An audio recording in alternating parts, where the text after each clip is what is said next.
of giving them the demography, changing the demography for them.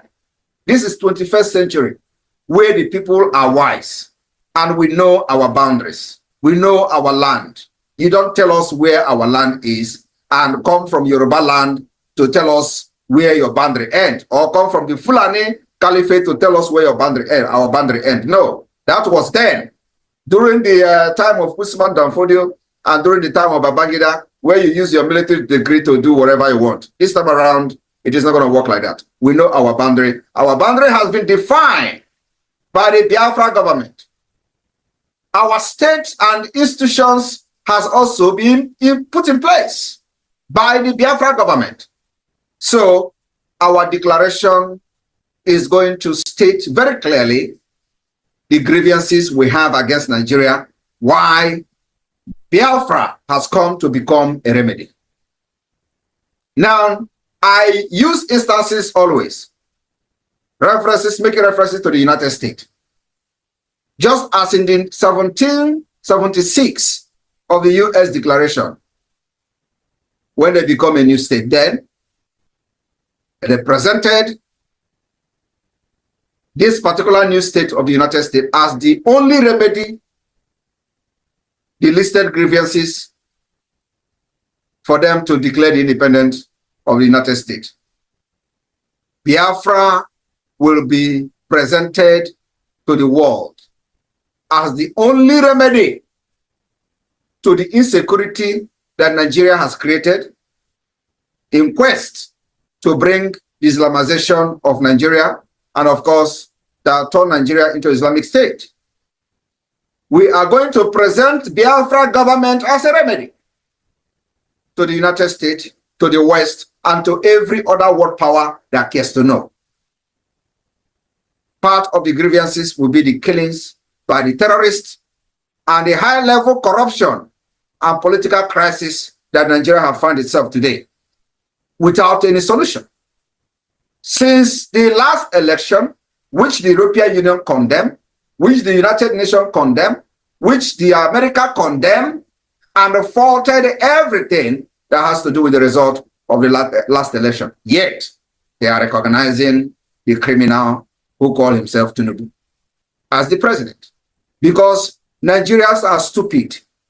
Nobody rise up against, because everybody have been captured and enslaved with terrorism. If you do the killing, the assassinating. That's why many of them are bragging. Whenever we talk, they say, Samanaka, come to Nigeria so we believe you. Do you know why? Because they think that we are going to be as stupid as those people that have killed in the past. Kensaro Wiwa, should we start mentioning them? Anybody that rise up to challenge the impunity of the Nigeria state, the terrorist state, they eliminate the person. What is the other name? The Yoruba man, Gani Fawemi or whatever is called. He was assassinated. These are people who think they can make changes within the Nigeria state. It's impossible.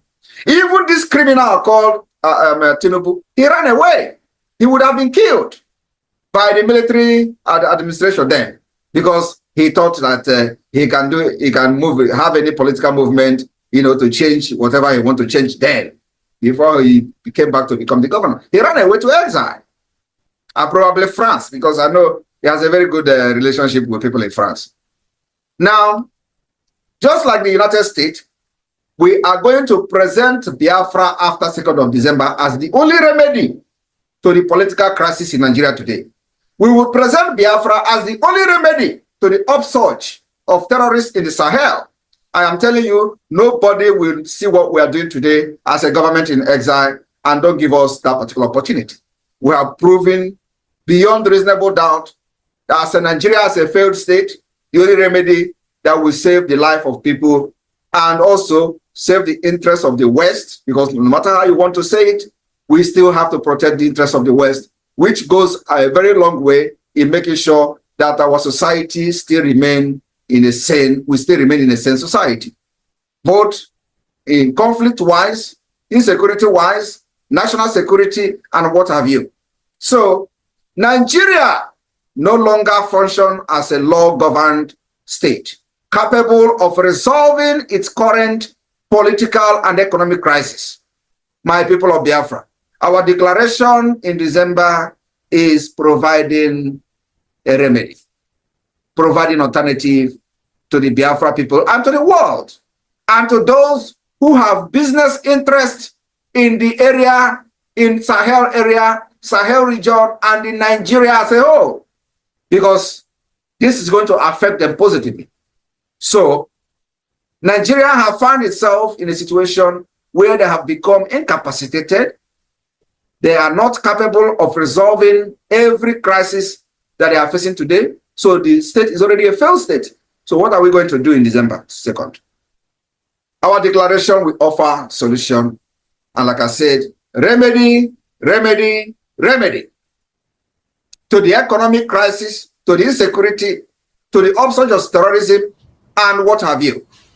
And we believe that those who supported Nigeria to commit genocide against Biafrans in the 60s must be very ashamed of themselves today. Though we can see that many of them who are very corrupt, I am talking about those in America, for example, like, some of them we have seen removing Nigeria from the list of, special interest of a state that have committed crime against Christians, for example. Those who remove Nigeria without investigation, they are struggling very hard, trying not to look stupid by their continuous support for the Nigeria, even when they knew that Nigeria is already a failed state. The more they try to revive Nigeria, following their fake diplomatic ties, and the more Nigeria will continue to fail them. So, my people, there is no two ways about it. This time around, we have come to outsmart the nomadic system of Nigeria. And of course, our aim and objective is to bring and restore true democracy in Biafra land, which will affect the entire region. After December 2nd, we will move to the next level, which I call the phase 2 of the Biafra liberation, which this phase 2 will see the establishment and the activation of the state institution within Biafra land, which is already functional as I speak. That will take over the Nigeria state functions, will take over the functions of other institutions from the Nigeria state, and that is the part of the delegitimization of Nigeria. And by announcing the United States of Biafra commitment to several international sanctioned principles, policies, and international recognized organization that Nigeria never had, we are going to make sure we approach every international organization that Nigeria has violated their treaties with impunity, providing Biafra to them and presenting Biafra as a remedy and alternative. With what we have done so far, we have been able to prove beyond reasonable doubt that you can't forge any document in Biafra and present it anywhere. We have eliminated the possibility to forge document, unlike the runners and all the criminals in Yoruba land are doing. That's what they do. They make a living by forgery. So my people in the United States, for those who are very, very unsure of what will happen after December 2nd, I am telling you now, giving you a hint.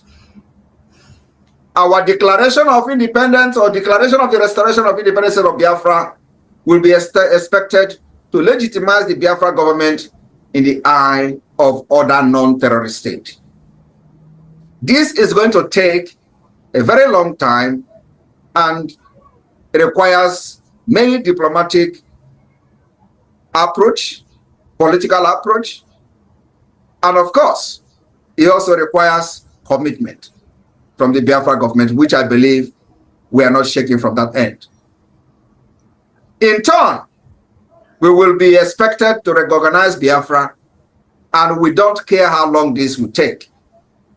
This kind of legitimization of Biafra state will be culminated in the quest or in our request or appeal to other state and international organizations to recognize the independence of Biafra. Our grievances that we expected to be listed on the declaration document has been drafted or has been drafted by our committee on the declaration of the declaration drafting committee will include the grievance declaration, the institutionalizing declaration, and the commitment declaration. I want you all in the United States to listen to this. Very, very important. We are going to have 3 major grievances in our declaration document. And so, if you don't know what we are doing, we are fighting Nigeria academically, we are fighting Nigeria with brain, we are fighting Nigeria physically, and we are fighting Nigeria with gun. So let me repeat it again. I said, the declaration of the restoration of independence of Biafra will cover 3 major grievances.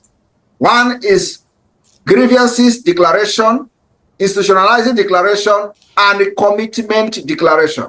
And this different declaration will be elaborated during the time of our convention in Finland. So when you come to Finland, you're going to have first-hand information, and you are going to read the history, be part of the history, and stay where the history is happening, so that you will not say they told you, or you will not say you watch it from the social media. No, you are going to be there. Those who are privileged to come to Finland, you will be there to witness this thing yourself, how it is done.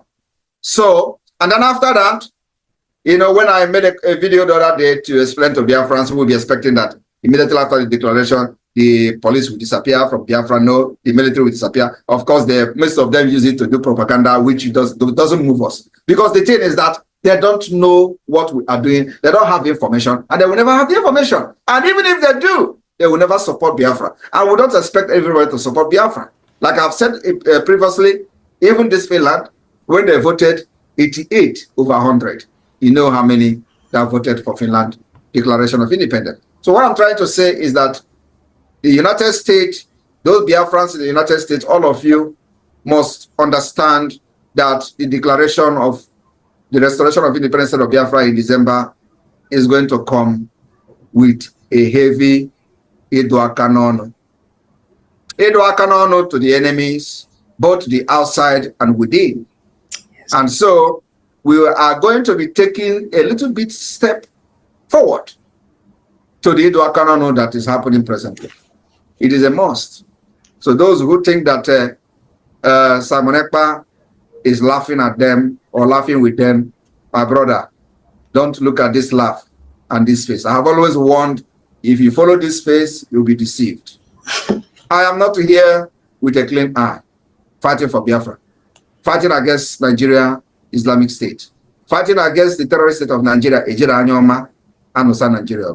Don't look this face, it will deceive you. I want to assure you that in the coming weeks on this lockdown of Nigeria institution is going to be a litmus test of what is to come. We will continue to prove to Nigeria terrorist state that they have lost every legitimacy to govern anybody in Biafra territory. That's our target. There is no other target we have. The reason why this 1 month lockdown of Nigeria institution in Biafra land is to prove to them that they have lost the legitimacy.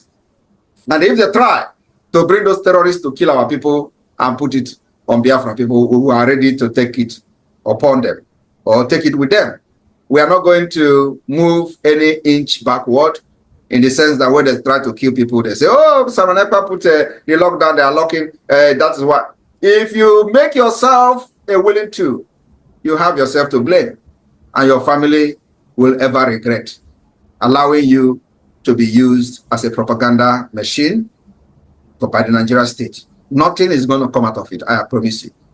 Do not fall a victim of the Nigeria state because of your hatred for freedom. Do not fall a victim of the Nigeria state because of the peanut you receive from the secretariat. Secretariat will be raised in time to come. I am telling you, we are still watching them. Let any secretariat open and you see what Biafra is going to do to that secretariat. That land belongs to us, and we dictate and decide how we use it. And after that, we will rebuild our land. So Biafra government needs your support to make sure that we achieve this particular step-by-step delegitimization of Nigeria until December, when we will have our convention in Finland. Thank you from here, and may God bless you. I don't want to waste your time. And let us go to the main program that we have today in the United States. I love all of you. PM. Ndewo. Ndewo.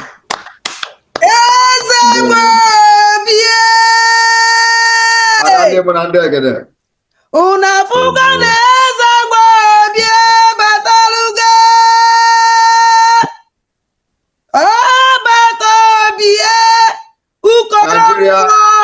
Nigeria is dealing with a wrong generation. Yes. I promise them that. Very wrong generation. After this, Biafra, liberation, if they hear Okechukwu, they hear Njoku or Onagise, they will know that they will have some kind of reservation.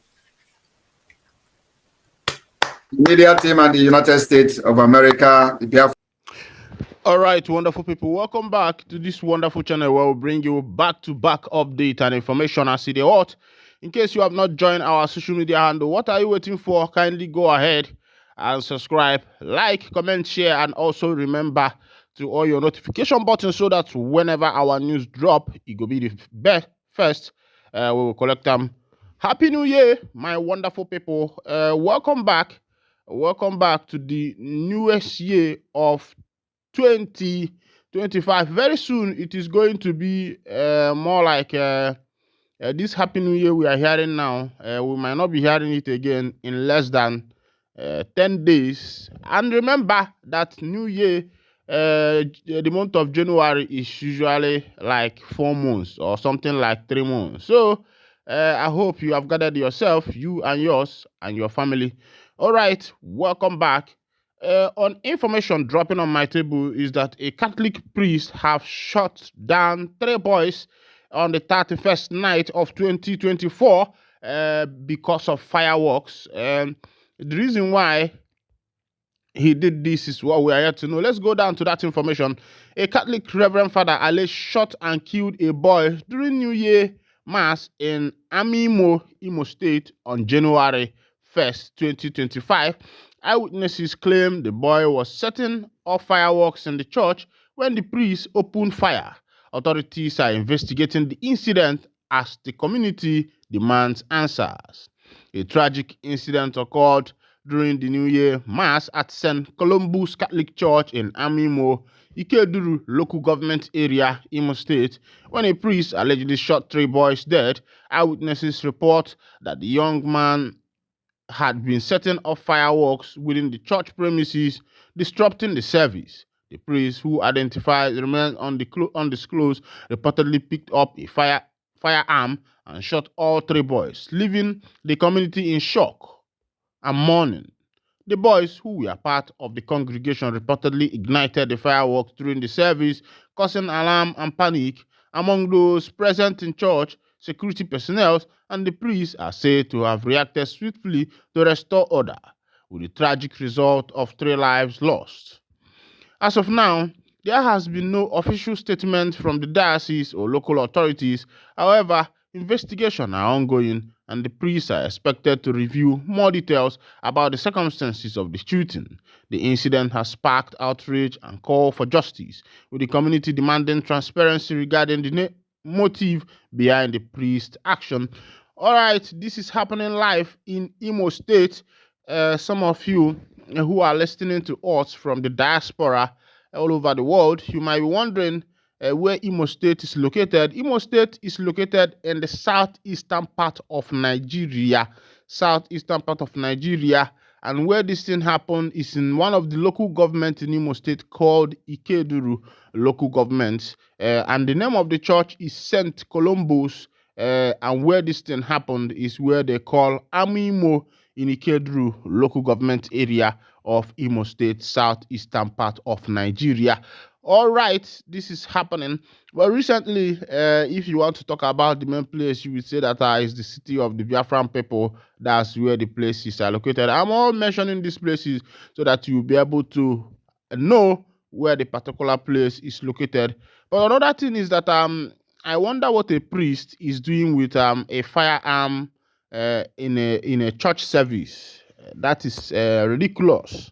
It is ridiculous that a priest was using a firearm, even though nobody adịghị mma, But remember, these priests are the ones who tell us to, put all our hope in God and allow God to protect us. Jesus is our Odeshi, which I believe. And I myself, I have not been this kind of person that I've been so much afraid that even in a church service, I'll be carrying a firearm. In Nigeria, yes, you can register your firearm, especially the double barrel, the single barrel, the pump action for your safety. It is registrable. If you have the license from the police, you can use it as yours.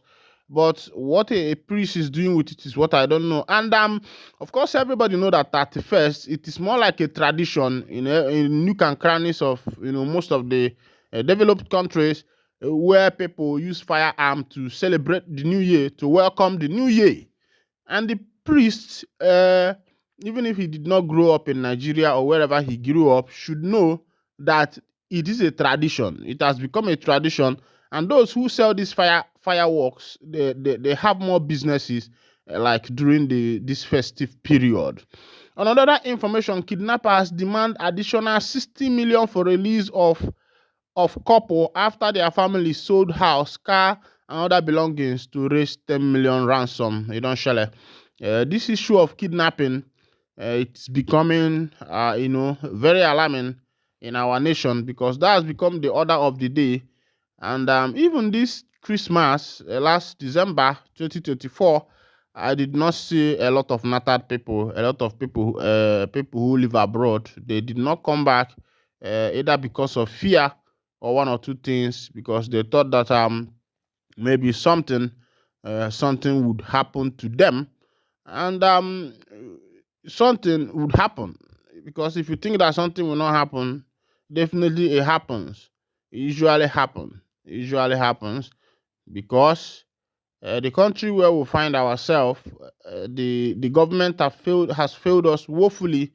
They have failed to protect the people. Meanwhile, let's go down to that information. Abductors of a retired civil servant, Malan Yakubu Dada, and his wife have refused to release them after paying 10 million ransom. The couple was kidnapped along Kogatara-Tagina Road in Niger State in October 2024, according to a journalist with Daily Trust. Akote Sadiq Abubakar, Dada's family sold his house, car, and household items to raise the 10 million they paid to the kidnappers. However, the kidnappers demanded an additional 60 million ransom and 10 motorcycles, which they said they cannot meet as they have sold all their valuables. All right, this is happening in the northern part of Nigeria. And sometimes the reason why I bring all this news together for you is that there was a time the trend in this country was the trend of the BH and the rest of them, the SWAP. And people were thinking it's something that was happening in the Sahel part, that somehow it is not going to come down to the southeastern part of Nigeria. But as it is now, this has become the order of the day.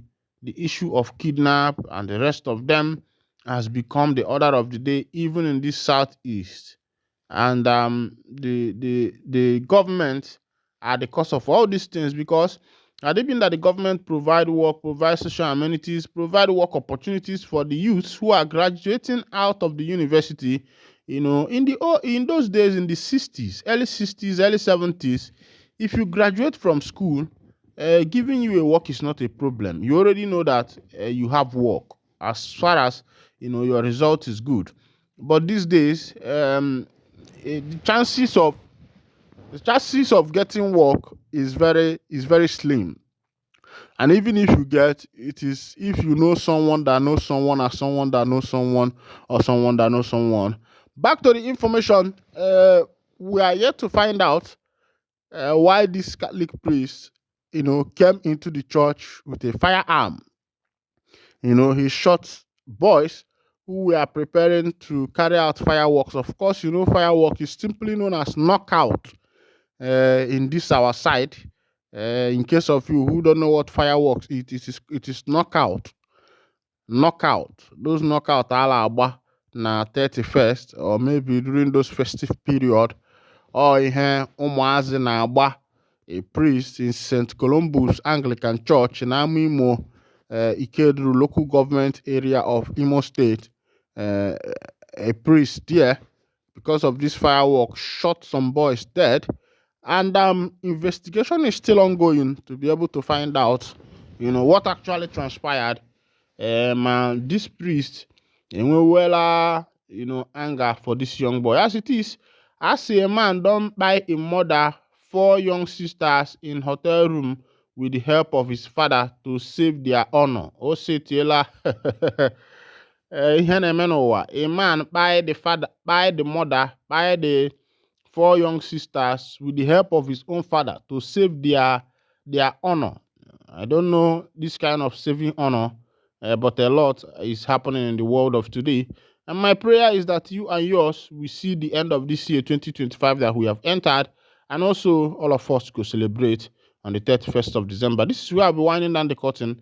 And if this is your first time of joining us, kindly go ahead, subscribe, like, and share. Thank you for listening. God bless you.